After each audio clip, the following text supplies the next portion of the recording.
Then secondly, you have a dialogue flow after it. So like, do you want to make it and the entire thing into an argument, or like what do you want to do? I mean, why is it invalid? The first one, you just said it's invalid. Yeah, I mean, well, I think the first inference is invalid, and you can easily show that because you say so. Let's say like the first proposition that says consciousness isn't involved in any physical process. Let's say you call that P. Okay. Then you say therefore it's not physical. I assume you're saying consciousness isn't physical. Let's say like let's just say you granted that followed from that. Let's say it followed from that consciousness isn't physical. It doesn't follow that it cannot be reduced to physical processes. That's just an modal statement. So even if you had derived like P that consciousness isn't physical, the other part of that conclusion is that it's also impossible for it to be physical. So you have something like not possibly P, but that just wouldn't follow. That's why the first inference is invalid. And then the conclusion is, and then the next thing you say is consciousness either has a non-physical cause or a physical cause, but then you just go into a dialogue flow there. Now you can here's how you can fix the first inference. You can say consciousness isn't involved in any physical process, and you can say, well, if that's true, then consciousness isn't physical, and so consciousness isn't physical. You can have an inference there, and then it seems like the next inference you're trying to say is if consciousness is not physical, then God exists, and then you want to have God exist. So I mean, I can write that out. No, I don't say that. It doesn't like that. Oh, you don't want to say that. There's two possibilities. Either it has no cause, no non-physical cause, and basically you'll be God. That's solipsism. Okay, so then what are you're a fundamental fact about reality. The other possibility is that it has a non-physical cause. So here's okay. Here's what I think. I think I know what you're trying. So here's what I think you're trying to say. I'm going to write this down and tell me if this is what you're trying to say.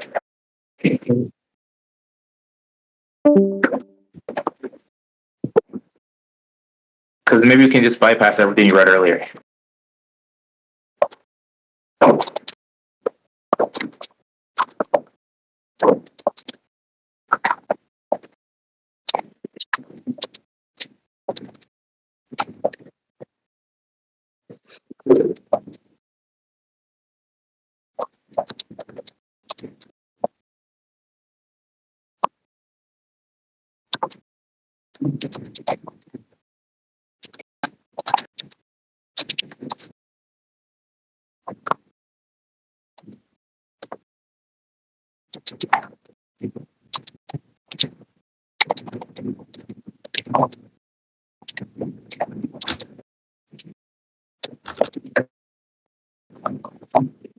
Wait, actually, give me one more minute. Make sure this is P. Q. And we'll say not Q. Let's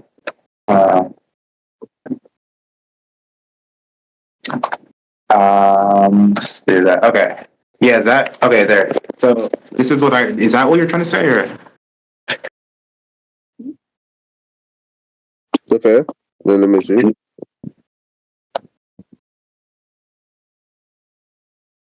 Has a physical cause, or the cause is not. No. Maybe there's a mistake. Has a non-physical cause. Not the second premise. Wait, sorry. Yeah. Well, wait. How does that is a valid? I don't know why you'd question that, but like, well, no. Like the point is that like you could say it has a non-physical cause. You could say, look, but to saying it has a non-physical cause just follows from P2. So if I say it's either physical or non-physical, and I say, well, it's not physical, it just follows that it's non-physical. So you don't need to include that premise. It just follows. You could just go to the next premise. I mean, I could really include that if you want. But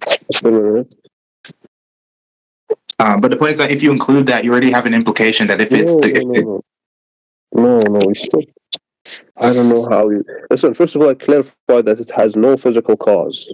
Then after that, you still have the possibility that there's non-physical cause. Yeah, like not everything that you're just not tracking. Physical or non-physical. Can you hear me? You're just not tracking. So, like, presumably, this is what you're trying to say. So you're trying to say either it has a physical cause or a non-physical cause. Okay. And then you're trying to say, okay, it has a physical or non-physical cause. And you're saying if it doesn't have a physical cause, so it has a non-physical cause. And if it has a non-physical cause, then the cause is God. That's what you're trying to say, right? No, I'm saying the opposite. I'm saying the opposite, literally. You're saying the opposite of what? Of what I said? If it has a non-physical cause, Yeah. then that Then cause is God. that's That what I cause said. is God. Okay, That's maybe I what. misheard you. Okay. So let's just include the thing that if this is just gonna keep getting you thrown off, I'll just include it anyway. Normally you don't need to, but like,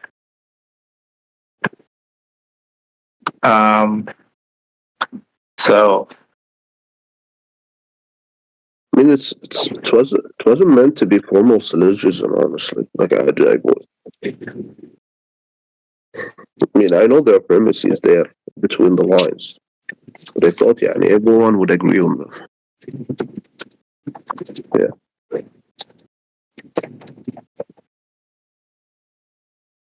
okay, so you can say this. Mm-hmm. Okay, how about now? Okay. So,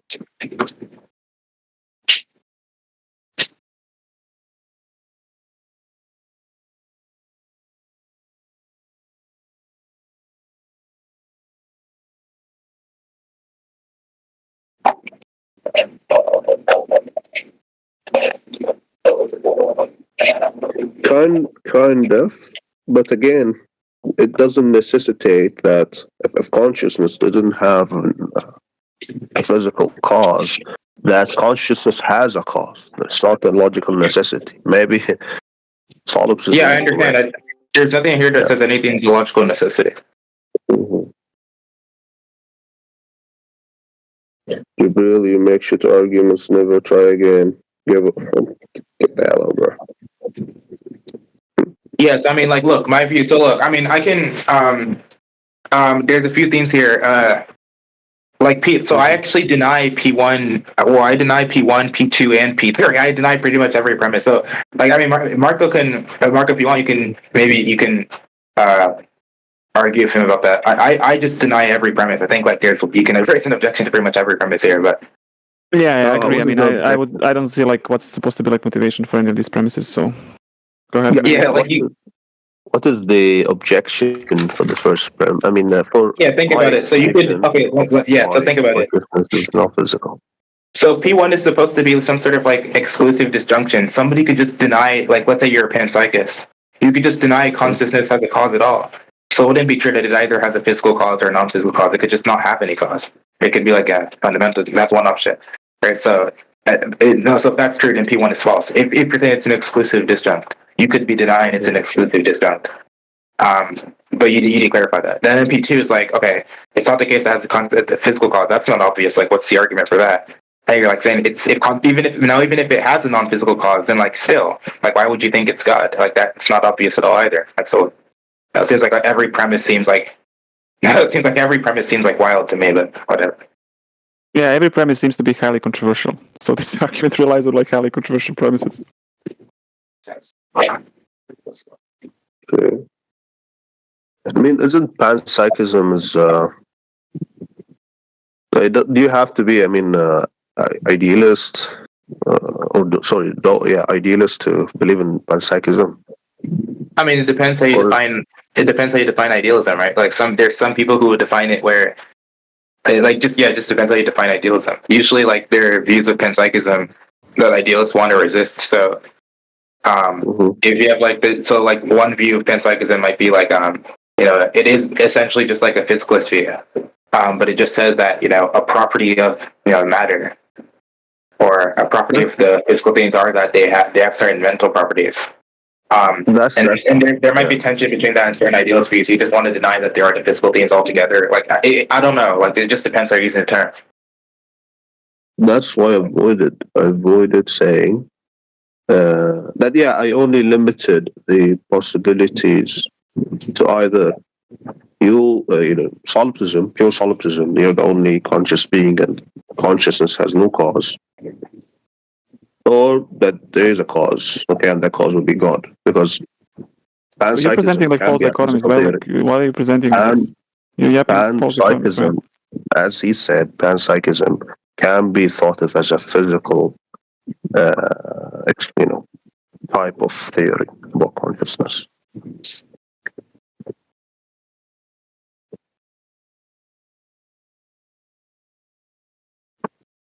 Okay, so what? Like, yeah, then again, I already tell you, you're not going to be able to defend any of these premises. There's no point. Yeah.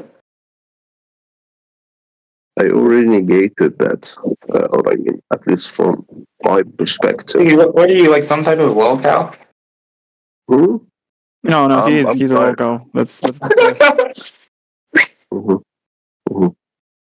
I already, in my opinion at least, I proved that consciousness cannot be physical. Okay, I mean, even pansexual. But how? Like, that's the question. How? Oh, again, like, yeah. Because, like, yeah, you're laughing, but yeah, how? Okay, can you name one thing in reality that is not involved in a physical process that is physical? Yeah, this is why you're a lol cow, because like support for that claim cannot be a question. No, you have to. You're talking about physical things. Physical things mean like they're quantifiable, measurable, observable. You have to be able to find one. Okay. If you can, then خلاص. What are you talking about?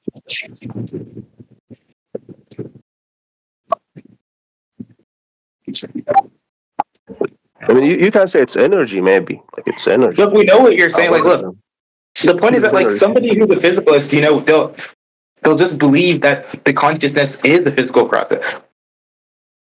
Mm-hmm. You understand that? So, like, they won't accept. No one will accept that it's not a physical process if they like. Why would you think it isn't?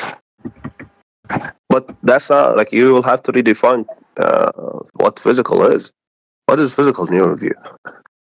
I mean, like, I don't really hold to a particular. There are a lot of different definitions. I don't really hold to any one in particular. That's why I don't even like using that term. It's kind of vague to me. It's kind of vague, really. I mean, yeah. What? Wow. So you don't know just what? Like so many different definitions. A lot of them have problems, and it's just kind of a useless term to me. I don't really know why.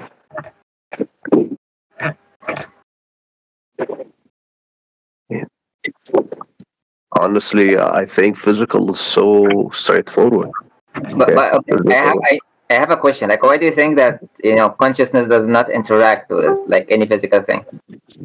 Yeah, I mean, here's one way we can stipulate. Oh, just before you answer, one way we can stipulatively define the term. We could say, maybe this is like exhaustive, but we could say like some condition is that when we say like minds are physical, we could say like minds are kind of spatial things. You could use the term that way, at least for the sake of the conversation.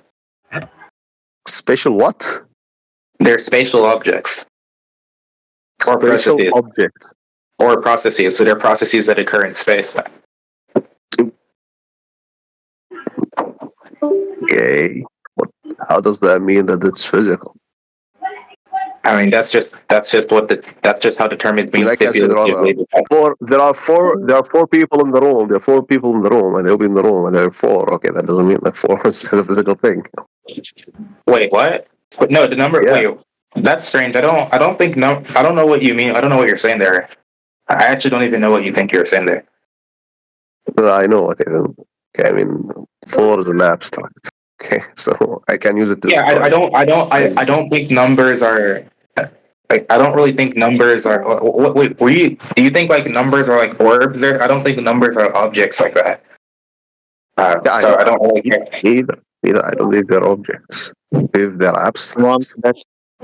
Like I think I mean, I'm sure like numbers are like certain concepts and they have meanings. So, but I don't think it. I don't think there anything aside from that. So it's strange when you're saying like there are four people in the room, but the number four isn't in the room. Like what? Well, I mean, sure, the concept of the number four could be in the room, and since that's like a certain mental feature that that's initiated at a particular time, maybe like. I would say not even the concept. Wait, but I mean, then you're. I don't know what you mean by concept. What could you mean by concept if they aren't a type of God? That's very strange. My point is that you can't just say that consciousness. Okay, it's a spatial phenomenon. Okay, because which is obvious to me. It is like we are in space. That doesn't make sense. That doesn't follow. I mean, wait. Do you think like what? Do you think you are your mind? Am I out of my mind? Are you your mind? So do you think you are your mind? Oh, okay. Possibly. Okay. Do you think like? Okay. So do you think like, let's say you're looking at something right now, your computer. Do you think there's a difference between you and your computer? Of course. Okay. So if there's a distance between you and your computer, and you are your mind, that would presumably just mean that your mind is a spatial thing? Not necessarily. Not necessarily. Yeah. What do you mean? Because what if my mind was everything? Right? What if solid is like? What if like everything is this? You know. Wait, do you not? So look, because so there's a spatial relation between X and Y. So if there's a spatial relation between X and Y, presumably like the related there are also spatial things. If you were to say that there's a distance between you and your mind Mm-hmm. isn't a spatial thing, it'd just be a category error. It'd be like saying like, there's a square root of purple. But if you believe it's true that there's a distance between you and the computer, and you think you are your mind, then presumably your mind just would be a spatial thing. It's like you think I went wrong there. No, I mean maybe you're like the center of a universe. But if you wait, center of it. Did this guy just say? Okay. What did this guy just say? Distance, just a minute. Listen, distance and no distance will be the Gabriel, same thing. In that, do you agree with what he said so far? Are you tracking? I mean, yeah, to a certain extent, yeah. But again, he's kind of avoiding the possibility of listen, what? Listen, all he said is that if you think that like you can talk about the mind in a sense that it's identical to these things that have spatial properties, like spatiality is a property, like physical processes and stuff, right? And also he gave you like an example that you agreed with. It seems like implying mind is going to be spatial, right? It's going to, be reduced to something that's going to have a property of locality. And therefore, he's saying under the definition he gave you earlier about physicality, you're going to be committed to saying that, yeah, mind is physical. Oh, well, I mean, yeah, but this is how this will... Okay, I mean... Yeah, so yeah, you agree, right? Mind is physical. No, just guys, okay, fine.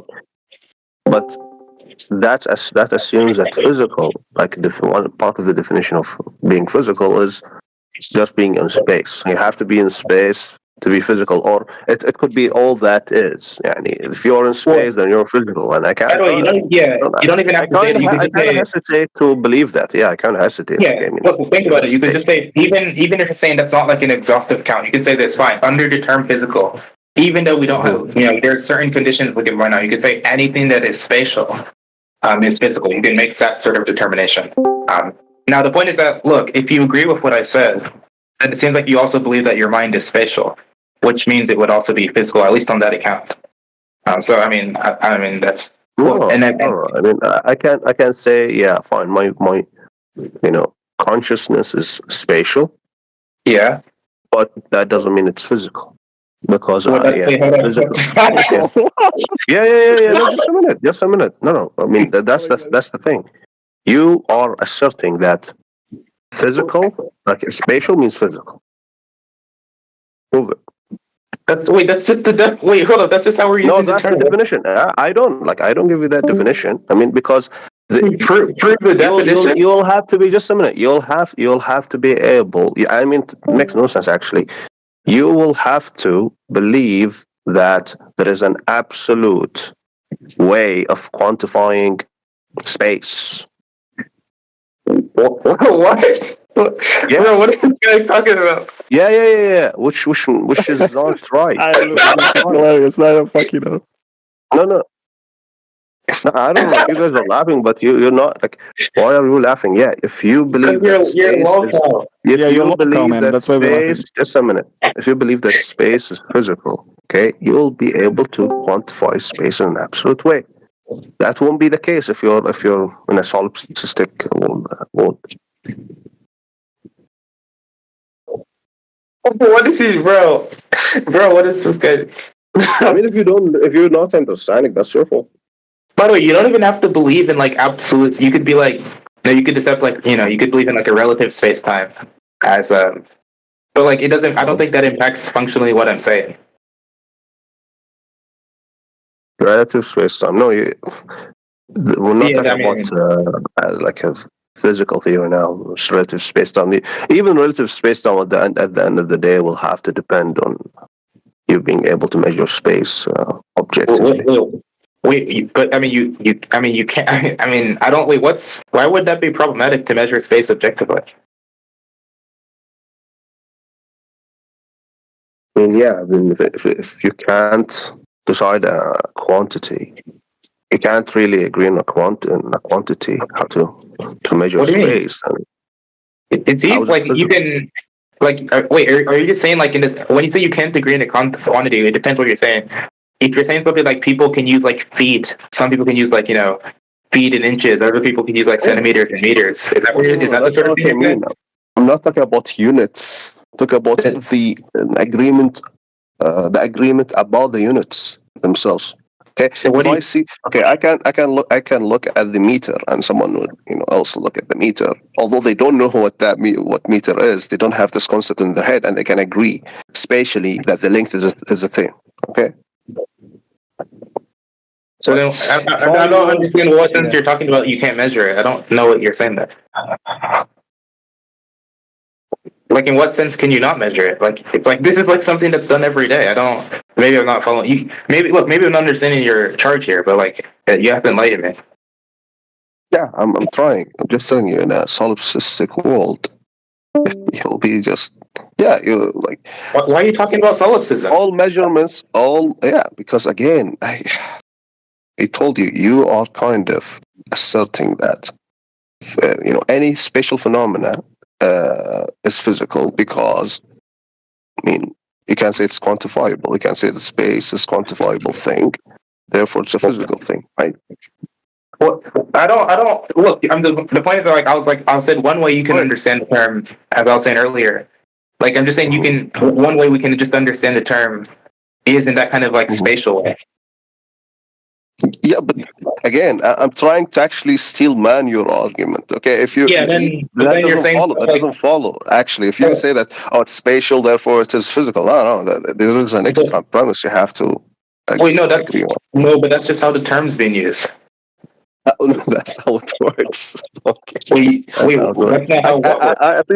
At least for me, I consider. But that's not the way I used the word physical requires this premise. At least. Okay. But I'm just saying that's how. I mean, look, that's how we're using the term. You can use. I don't know if you're using the term differently, but it seems like you agree that under. So maybe let's say maybe it will help if we don't even talk about the word physical. You agree that the mind is a spatial thing, right? Mm-hmm. Okay. So I guess let me ask you: when you say the mind is a spatial thing, I guess what would it mean for you? Like, what would it mean for the mind to be physical? What would it mean? Okay, when you are, when you can describe it using the terms that are used, mass, energy, force. Yeah. Okay. You can. Yeah. So when you're able to describe it with certain like scientific vocabulary. Not scientific. I mean, this is a kind of too specific. Who's that? Well, let me make sure. Was the account something like, well, when you can describe it with certain like, are there when are you saying like when you can describe it with like certain vocabulary? Is that sort of what you're saying? Certain things that we can measure objectively. Yeah.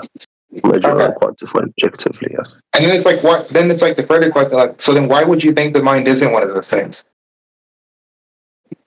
Because I mean, you can't. How can you measure the mind objectively? Okay, well, yeah. Suppose like somebody believed and it's not involved again. It's not involved in the process. Suppose somebody. It actually would be very easy. Like, let's say somebody takes the view that mental states are brain states, right? There's certain identity. Your mom to death, yeah, you piece of shit. And it would be actually quite easy to measure such states objectively, because you could just sort of observe the kind of brain states that people have, and you can also develop, neural correlates of consciousness, whatever you want. But the point is that on the identity theorist view, maybe you don't understand how you define consciousness. Sorry, excuse me. Maybe you don't know how you define consciousness. Dude, I don't think consciousness has a great definition, but I think everybody knows what consciousness is. I don't think that's going to be an issue for anyone. No, no. There's the specific definition. Okay, I mean, it's basically the ability to, for the observer to distinguish themselves from any signal outside. Okay, visual, auditory, pressure, heat, these kind of signals. Okay, so that's consciousness. Yeah, I mean that seems like it seems like that was because like presumably like we want to say that there's people with like lower levels of consciousness, like maybe there are animals who just can't distinguish themselves from like external presences or whatever. But we probably still want like maybe they're just not like metacognitively conscious. But we still probably want to say that they are conscious. Look, I just take consciousness to be subjective experience. Like that's all. I would just caution you probably don't want to put too much into your account. You exclude cases where subjective experience is too vague. It's too vague to define consciousness. It's vague. Like you don't know when they like subject. You don't know what that means. I mean, no. What do you mean by subjective experience? Do you mean like the content of the subjective experience, the ability to have subjective experience? What else? What if I use this sort of language? To say something is conscious would be to say it's like something to be that thing. What do you think about that sort of language? What again? It's so to say something is conscious would be to say it's like something to be that thing.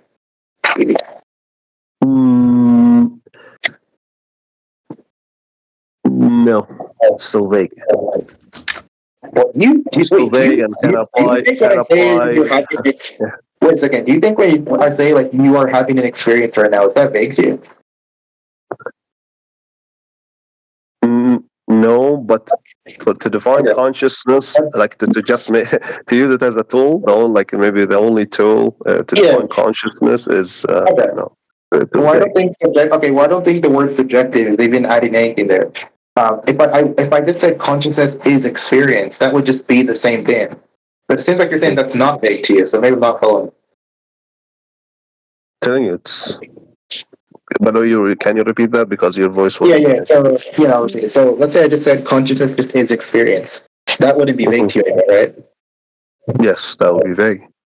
Wait, but hold up. I thought you just said you understood what that meant.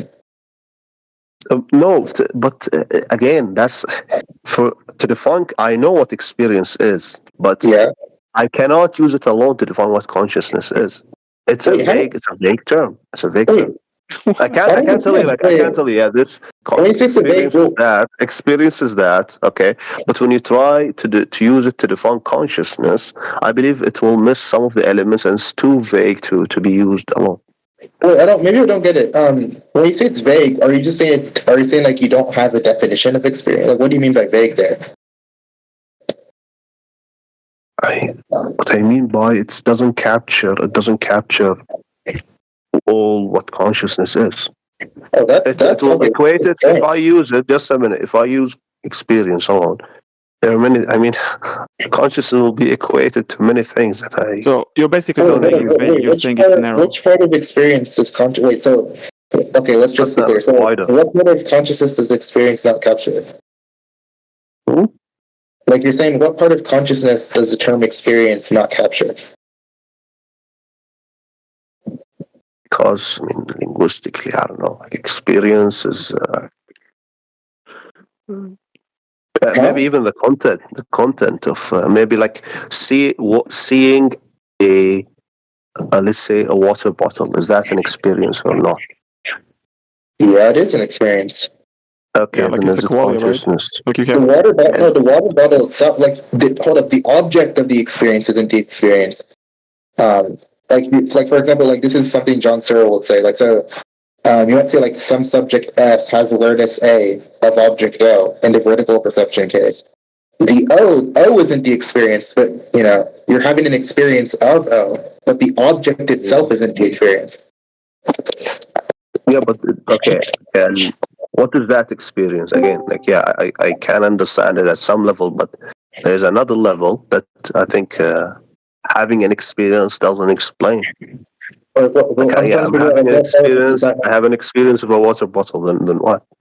That's not enough. I mean, it is intuitive. I mean, yeah, for us, yeah, it is intuitive, but it's not. Just a minute.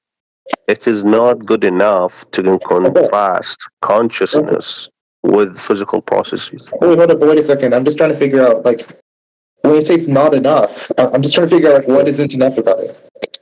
Like, what part of consciousness just wouldn't be captured by experience?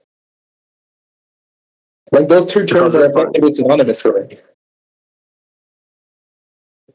Because we're trying to compare it to physical processes. We have to be able to right now we're just trying to define both of these things close together so we can compare. Yeah, but he's asking you something else. Like, you're really not answering any questions he's asking, right? He's asking you what part of like consciousness is not going to be captured if you want to like say it's going to be reduced experience. Like, just same thing. Yeah, to be fair, right now we're just trying to get a definition of consciousness. Basically the existence of you, the observer.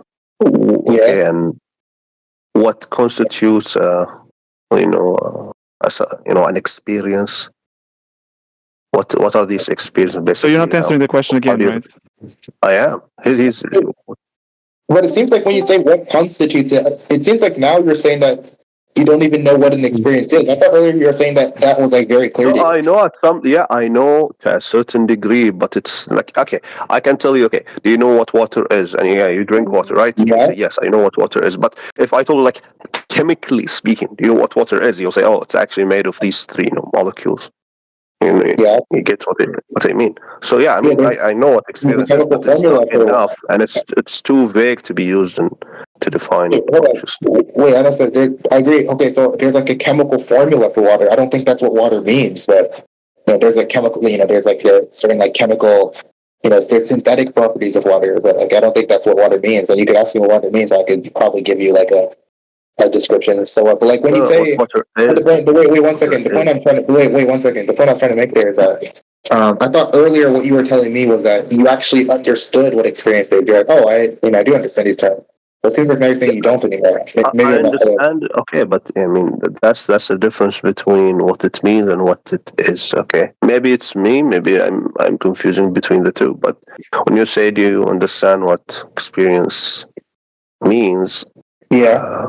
I can answer it in both ways. I can say it linguistically it means this, okay, and I can say no. To me it means that to X, Y, or Z.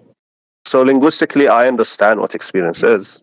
Everyone here, I expect. That's what I'm asking you, by the way. By my understanding, if you're trying to seek my understanding of what experience is, then no, I would say it's vague for the purpose of defining consciousness.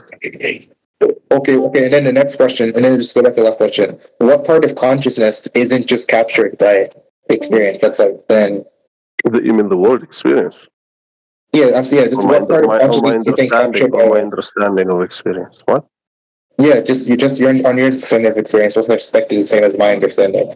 Like, what part of consciousness is being captured by it? Yeah, my understanding, I think my understanding of experience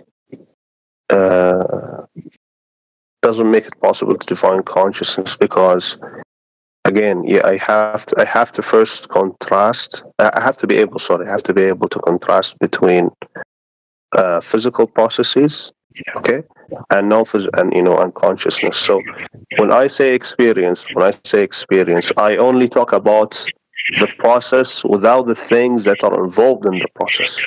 Okay, it's subjective experience. That's a process for sure. But the things that are involved in the process are not mentioned in this definition, which I want to mention because they're necessary for me to bring the two definitions. Physical. What do you mean the things that are? Hold up. What do you mean the things that are involved in the process? What do you mean? Like, I mean, yeah. Well, what are being experienced? Okay, and but those what is it? Yeah. Wait, hold up. But those just aren't like when you look at a car. The car isn't your the car itself isn't your experience, right? And you probably wouldn't say that the car itself is like consciousness. Sure, you'd agree with both of that, right? Yeah, still, but again, Okay, so then that's not. Then that just isn't something then that just isn't an example of something, some part of consciousness that experience doesn't capture, because that isn't even a part of consciousness. yeah, but saying subjective experience doesn't capture the type of experiences you have and the distinction between you and the outside. Doesn't. Wait, but hold up, okay, saying it doesn't capture the types of experiences you have, like that's just irrelevant. Because the point is that it's not trying to explain certain specific types of experience. What all this is supposed to do is just offer a synonym, a synonym for the word consciousness, for example. So if you agree that, the word consciousness or an experience, are synonyms, or it'd be correct to say that, you can define consciousness in terms of experience. That's all that's just trying to be offered, so we can move on. And it seems like you. Oh my god! Listen, I have to first. There are elements that I have to mention for me to be able to compare between physical processes and consciousness. Okay. We're not. Look, we're not talking about saying it's subjective experience is too vague for that. We're not talking about physical properties right now. Processes related. How is physical processes related? We're not talking about physical properties right now. No, okay. In my case, I'm trying to define consciousness in a way that I can compare it with physical processes. Okay, so then why couldn't you? That's why I'm trying to define it. Okay, let's just start here. Do you agree? Do you think that there's anything? Do you think that there's anything that's conscious that do you think that there's any time where an entity is conscious where it's not having an experience? Possibly. Okay, where? Like, give me an example.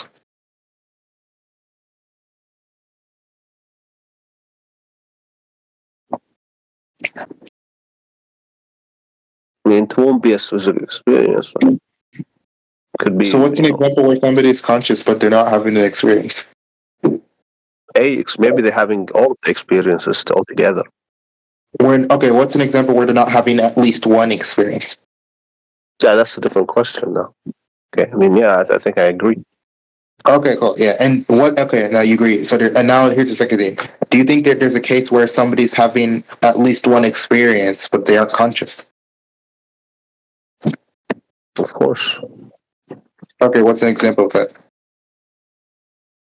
Maybe it's like what? Just red. Maybe like an observer that only is experiencing red. Let's say. So they're having a perception experience of the color red, but they aren't conscious. Can you repeat that again? Because so you think they're they're seeing the color red, but they aren't conscious. Oh, I misunderstood you. No. It's always every time there's one or more experience, they must be conscious. Yes. Okay, cool. So it seems like you agree that. Okay, so you agree that the statement. So if you agree with those, it seems like you agree with the statement that somebody is conscious if and only if they're having an experience. I mean, it's more broader than that, but yeah. I mean, it's more. Yeah, that just follows from those two. That just follows from because you said like so. To be clear, that you said so.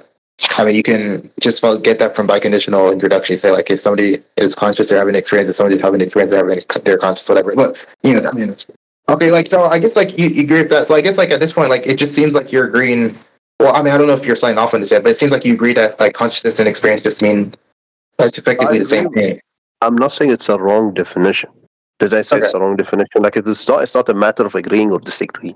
Okay, cool. So now move on now. For the purpose of comparing these two. Okay, yeah. We're there. And then the next question is like, okay, so if you're an identity theorist, just going back to what I was saying, because you were saying, okay, well, how could consciousness be physical? Well, if you're an identity theorist and you believe mental states are brain states, then the mental processes will be certain brain processes. And then you're like, how could you measure them? Well, some ways you could, you could have like, I'm sure you can sort of do brain scans, like with MRI technology, you could, so in that way you can kind of measure and, synchronize different brain processes, etc. So, I mean, You can measure EEG waves. You can measure the electrical signals that are going through like synapses and neurons, etc. Like so for an identity theorist, that would be one way you could measure consciousness. No. Just measure what is in the experience. So this is wrong again. This is what. Mental states are not mind. Okay, I mean, you can maybe make correlations between what's happening in the brain and the things that you experience, not the experience itself, but I mean, it still doesn't explain consciousness. Wait, hold up. Wait, so now it seems like now you're bringing up something else. I thought the question you were asking earlier was how could consciousness be measured? And now it just gave you a very basic example on identity theory. It seems like now you're just saying, but I don't think identity theory is true. Well, I already knew that you don't think it's true. But the point is that you're asking how could it be measured? I'll just explain how that could be the case. Because this is like what I mentioned in the beginning. What they are doing in identity theory is that they equate mental states, as you said, with experience, what people experience. Everybody, wait, hold up. There's not a single person. We're talking about the process itself. We're not talking. Wait, that's just a standard definite. Like, look, there's not a single philosopher who did it's just taken for granted that mental states are experiences, or there's these are just like synonyms, and then that's just like something that's just that's just trivially true. And then what the identity theorist says is that okay, well, experiences just are brain states, or they're brain events or brain processes. Okay, so they offer a further theory about what experiences are at least synthetically identical to. But the point is that no matter who the theorist is, if you're a dualist or whatever, you'll still agree that mental states are experiences, and you'll agree that consciousness is or mental states and experience, whatever. These terms are all synonyms. Okay. Yeah. What? So what? What? So what? Okay, I agree that you were the answer you were bringing up. The reason is that you were saying that the reason this comes about because they say that mental states are experiences as if that's a critique, when this is actually something that is just agreed upon by everyone. Maybe linguistically, not technical. What do you mean? No. What do you mean? I don't know what distinction you're drawing there between linguistically and technically. Yeah, of course, linguistics are the same. It's just true that everybody agrees, at least in philosophy. It's just these terms are just synonyms. Nobody disagrees that mental states are experiences. Nobody has opposition to them. Mm-hmm. Okay, fine. But how is this relevant to? Yeah, my disagreement with this identity theory. Yeah, okay. You can disagree with the view. The point I was making was that you were asking, okay, well, how could consciousness be measured? And I was just answering that question. Okay. That's not a valid answer. Okay, move on. Okay, yeah, cool. So now that we've answered that, maybe we can go back to the original argument. I don't know, I don't even know if you're able to defend these premises, but let me just post it here. So there's three premises you can defend. There's one. Let me just ask you: is premise one supposed to be an exclusive disjunction, or? Mm-hmm. Okay. Yeah. So if one is supposed to be an exclusive disjunction, there's a counterexample to one, which is panpsychism, which is panpsychism could be true. So it could be true that consciousness doesn't have a cause whatsoever. So you understand how P1 is false if it's supposed to be an exclusive disjunction, right?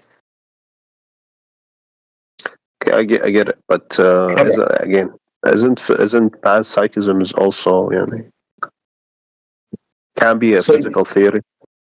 Oh, it depends how you're defining physicalism. Measurable. Basically, they also the ones who believe in panpsychism. They believe that consciousness is measurable and quantifiable, right?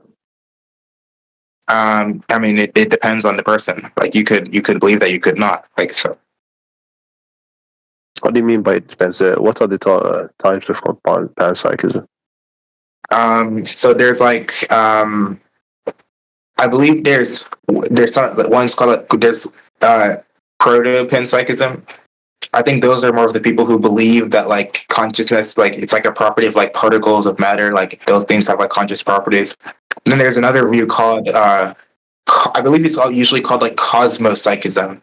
And that's more of a mystical, strange view where you think That's like kind of more like idealism, really. But like the point is that like usually there's like different views about like what the kind of even if you're a panpsychist, there are different views about what the mental ontology is, etc. But here's the point I'm trying to make: it's like as long as you believe that panpsychism is a third option, that would just render the first premise false. No, first I'll have to understand what you mean by panpsychism, okay, and how it is contradictory. Then I can move. Then I can agree with it. Yeah, panpsychism is the view that you could say like consciousness is fundamental. It's fundamental. Either the fundamental property of matter, or it's just fundamental to everything. So it's fundamental to every object, or it's a property of every object. And if that's true, then there wouldn't be a quote unquote cause for consciousness. In the same way, there wouldn't be like a cause for any fundamental thing. If something is fundamental, there isn't like some sort of cause for it, or it's just there. That is true. So But it will be, in the first view, the consciousness will be involved in physical processes somehow. I don't know how. But psychists, I believe that it's property of matter. Yeah, it's involved. Like you could say it's a property, but it doesn't have a physical cause, right? There's no physical cause for it. Yeah, I know. So it's basically it's a non-emergent property. Exactly. But if that's an option, then obviously P1 is false. Like surely you agree there. Maybe only not this part, but maybe the other type of panpsychism, which is basically idealism. Maybe, yeah. Okay, yeah. So I mean, if that's true, then just P1 will be false. So.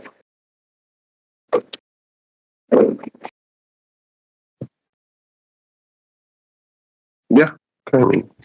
Okay. Well, if you agree that P1 is the truth, the argument's already not even sound. But you could also question like P2. It's not the case that consciousness has a physical cause. Like what would be the support for P2? Because like notice how P2, you could be a dualist. You could even be a dualist. You could be a non-physicalist and believe consciousness has a physical cause. So P2 is P2 is pretty strong. Like if you just think that consciousness is just like emergent from the physical in some way. So I guess like do you have argument for P2 or not? Well, first of all, I have to check. Honestly, I forgot because there are people sending a lot of messages. I want to see what you meant by P2. Oh, I wrote. Well, P2 says I don't know who's sending message, but P2 says it is not the case that consciousness has a physical cause. In other words, consciousness does not have a physical cause. No, I mean, okay. I mean, it's not the case that consciousness has a physical cause. Yeah, like what's the argument for that? I think already proved that from the first statement. It's not involved. It's not involved in any physical process. Therefore, but then that just begs the question. That's like because that presumably that would just be to say that that just be to repeat the claim in some way. So like I mean, you could offer that as an argument, but then that just like simply begs the question. You could just ask for the argument for that claim. Because by definition, everything that is physical is involved in physical processes. Do you think physical things can like? Do you think like So do you think like when I like if somebody were to like if a car were to ram into your head or if you were to bang your head against the wall, do you think there'd be some change in your mental states? It's not gonna be be caused by it. It's gonna be maybe affected, but not caused. Yeah. So but then you seems like you agree that mental states are involved in physical processes, or at least they're like the physical causes can have Wait. It's listen. It's actually the other way around. Like you're using a different argument. You're saying physical causes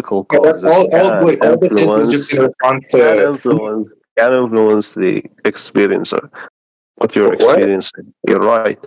But it's not the other way around. It's not the other way around. You're not following. That's that. sorry, that was just in response to you saying that the mind isn't involved in physical processes. Well, I mean, of course, that might turn largely on what you mean by physical process, but it seems like you already believe that physical things can at least causally affect your mind. Would that not be a physical processor? What is involved? We're disagreeing. What is involved here? Is it the mind that is involved in this physical process, or the other way around? Okay. Well, I mean, yeah. what is a physical process then? The physical process here is the car crash, the car accident. Okay. That your head. Yeah, but no. I'm saying like, what is the physical process? Like, how would you define that? How do you define physical process? Oh, okay. Yeah. Physical process is basically anything that has motion, movement, mass, energy, or force. Anything, but like presumably you think a process is like a relation, right? So there's like relata involved. Mm-hmm. Don't you think? Yeah.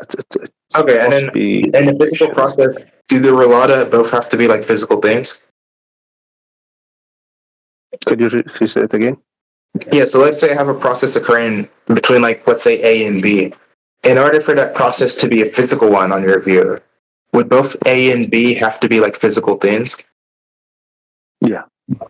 Okay, so then it seems like you're using the term in a kind of trivial way. Because when you say, consciousness doesn't go through a physical process, you're just saying something that entails that consciousness isn't a physical thing. Which is, I mean, so okay, fine. Like, suppose that's true. Then, like, if then that defense would also be question begging. But then it's like, okay, well, so let's see what I think you're saying. So consciousness doesn't go through physical processes. If that's true, then it doesn't have a physical cause.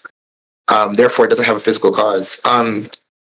Yeah, it seems like the conditional there would be like analytic. But then nobody would grant P1. You probably, I mean, I don't know if you have an argument for P1, but like I suspect you'll just give another question begging argument. But like, I mean, you can try. P1 being that consciousness doesn't go through physical processes. Yeah, that's yeah. I mean, I'm not aware of any example of how my consciousness influences physical processes. No. Okay, yeah, that's not. I mean, that just seems to be sort of incredulity there. But like, I mean, saying you're not aware of any example. I guess like, I mean, I don't know. I mean, maybe you're like, I mean, everyone. No, not like me. I imagine if somebody's like an identity theorist, which like I do kind of lean towards such view, then it seems like on that view it would just be very clear that consciousness does go through physical processes. Yeah, but if you're just saying like you personally aren't aware of any, I mean, I don't know that. I mean, if you take personal incredulity to be like a support for a premise, like, because even if that were true, even if you haven't seen any, at best you'd just be agnostic. You wouldn't, actually hold the view that it doesn't go through physical processes. No, I cannot even conceptualize it. That's even worse. No one can conceptualize how. What? Just a minute. No one can even conceptualize how subjective experience is involved in describing or things that could be described physically in terms of mass. When you say or like how. Like, okay, can you write an equation and you just add a term like subjective experience? I get the point. So when you say when you say you can't conceptualize it, maybe that's true, maybe that isn't. But when you say like nobody can, I don't know why you'd say that. I mean, I can. I have no difficulty whatsoever imagining that. Okay, then give me your equation that has subjective experience in it. Go ahead. Why would I need to do that to say that I can conceptualize it? Because we're talking about physics here. Conceptualizing. All I'm saying is like I can imagine I can imagine physical processes, and some of those processes are conscious processes because some much like the ones I'm undergoing currently. I can also imagine like maybe people using the language of mass spin and charge to describe people's conscious states, especially if those conscious states are brain states, if the identity theory is correct. Because it seems that like in large part what's already done in like scientific disciplines. So I don't have difficulty imagining that at all. Maybe you do.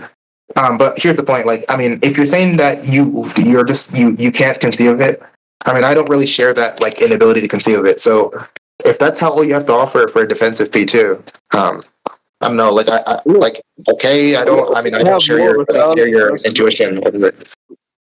Okay, make another day because honestly I'm tired. Okay, and Okay. I have to eat. I haven't And eaten then anything. by the way, so yeah, and one last thing, by the way. So you agreed this argument is unsound because P1 is false. Your support for P2 is like some intuition I don't share. And then for P3, if consciousness has a non-physical cause, then it causes God. What do you think the argument is for that? Yeah, this I agree with you. This I would say that it doesn't necessarily follow, but Yeah. there are things that I have to clarify. Yeah. Okay, cool. And so I told if some people here. Okay, this is not for most religion, honestly. But well, it seems like okay, fine. Well, I mean, we'll just leave it. So look, I mean, you already agreed the argument's fine. You agree P1's false. If you were to defend P2, you would offer an intuition that I don't share, and then you're saying you don't have an argument for P3, which is fine, but I mean, whatever. Like as long as you agree the argument's not sounded from it. yeah, not really concerned with us.